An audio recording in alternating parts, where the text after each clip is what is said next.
As world leaders work to find a diplomatic solution to Russia's aggression against Ukraine, an international peacemaker is looking for a spiritual solution.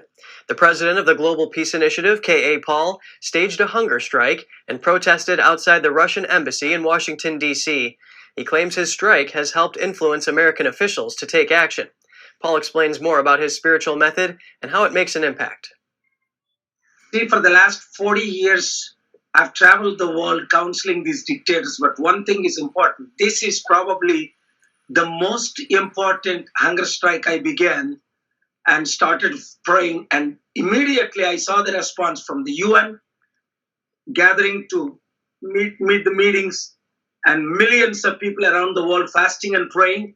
It is just shocking them, because if Russia invades Ukraine, which is likely to happen unless God intervenes with the fasting and prayer, it's over. Game is over. It's not just the fight between Russia and Ukraine, but Russia is supported by China, North Korea, Iran. North Korea tested more missiles in the last few months than years put together.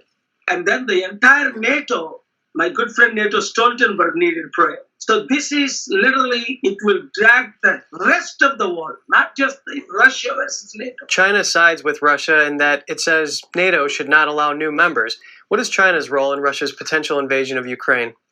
You see, China is the key. That's why Russian president went and met with Chinese president. See, the fight is not anymore between, like it used to be, Soviet Union and US.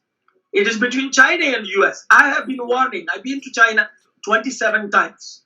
I met with their leaders. So I know China's thinking and China's corruption and China's invasion. China is the master of invasion. What actions have the diplomats in the United States taken based on your hunger strike?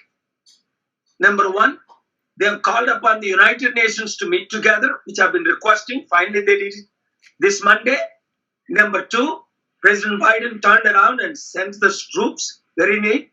And number three, they are more engaged than before. But I also requested President Biden to call upon all world leaders to fast and pray. There are more things to be done. And President Biden and Russian President Putin needs to talk. Otherwise, this situation is going back to worse. Yesterday, Macron, French president, went there. No results.